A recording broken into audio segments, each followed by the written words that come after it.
महाराज हाँ हमारे बगीचे में कुछ सूकर आ गया है। सूकर? हाँ क्या हो गया? उसने फूल पत्ते बेल सभी तोड़ डाले और आप चल करके देखो हाँ क्या क्या हाल किया है बगिया का। लेकिन माली हाँ ये हम क्या देख रहे हैं, तुम्हारी जंघा से खून बह रहा है। महाराज मारते मारते थक गए और उसने हमारी जंघा को फाड़ दिया। अब क्या करें? जंघा को फाड़ दिया? हाँ लेकिन भैया माली हाँ लो ये पैसे ले जाओ, अपना इलाज कराओ। लेकिन इस सूकर का वध हम अभी नहीं करेंगे। कुछ शाम का वक्त है और शाम के टाइम अगर दुश्मन भी दरवाजे पर आता है तो उसका भी सम्मान करना चाहिए। अच्छा। माली हाँ। तुम जाओ इलाज कराओ और सूकर का वध हम सुबह करेंगे। अच्छा। हाँ महाराज ने आज माली से कहा भैया माली सुनो और क्या बोले। अरे संध्या तो समय दुखमती प्रति देता हुआ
माली से ये बात कही। महाराज ने आप लौट जाओ, हम सुबह देखेंगे सूकर को।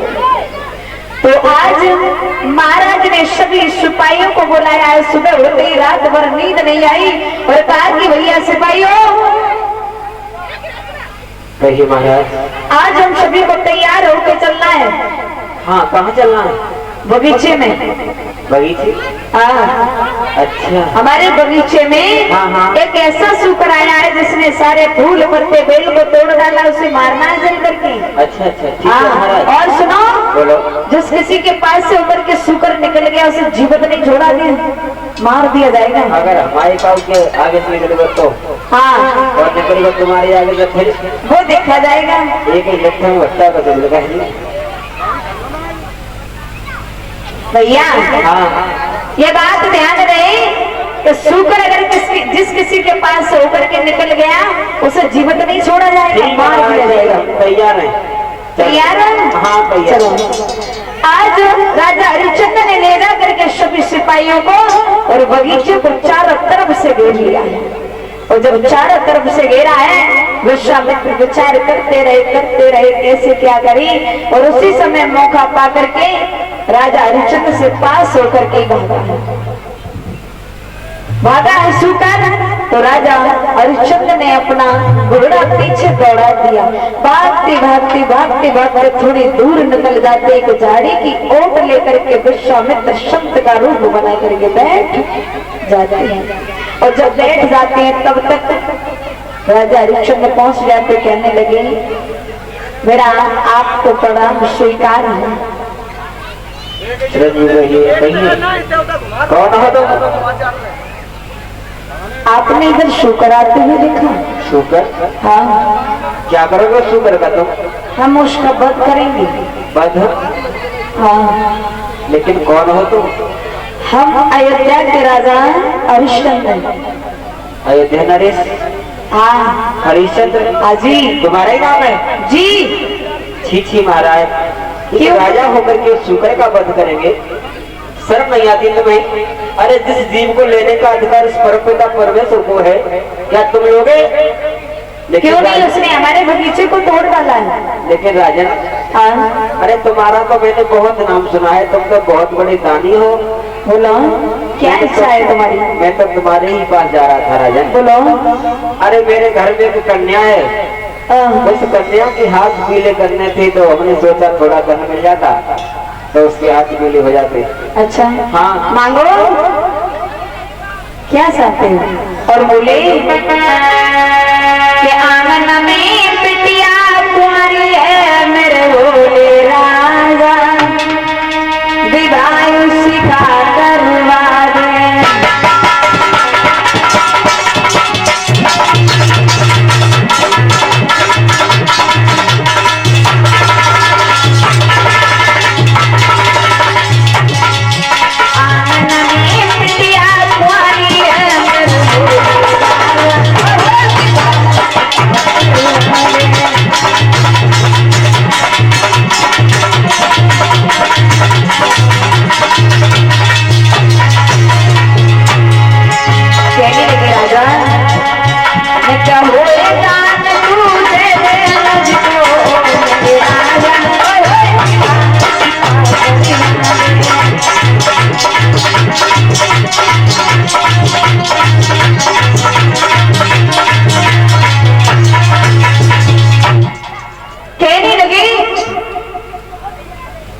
जो भी तुम्हारे पास में दान है हमें दे दो, हम आस करके बहुत दूर से आए हैं। उसी समय विश्वामित्र कहने लगे तुम क्या मुझे दे सकते हो?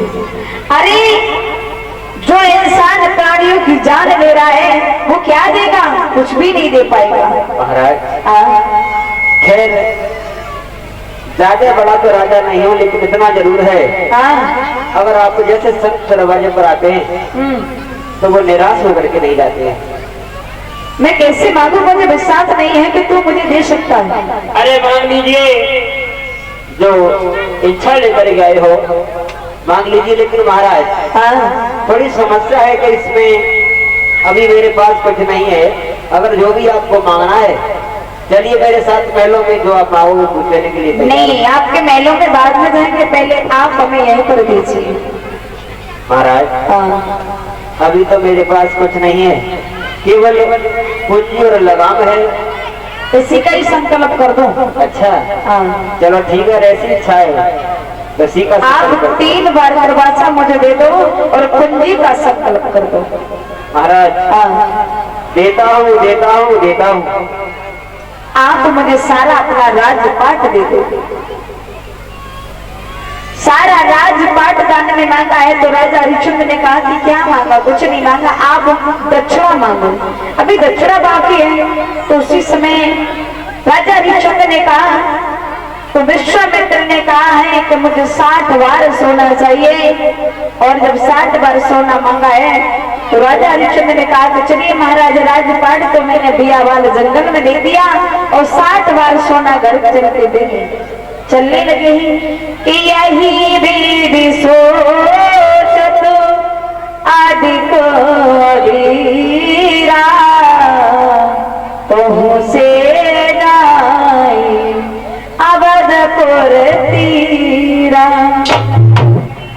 जैसे ही पहुंचे और उसी समय अपने सर से मुकुट उतार करके विश्वामित्र के सर पर मुकुट लगाया है।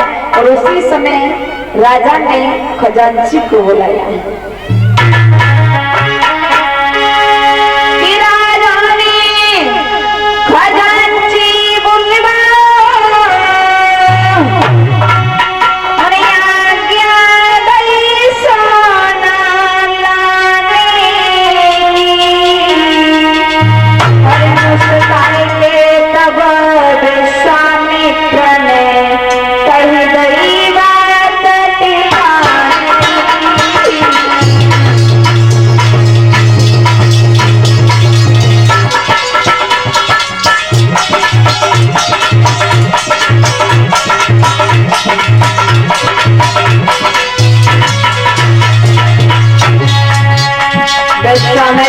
करके खड़े हो गए, कहने लगे बेईमान तू दान नहीं करता है, बेईमानी करता है।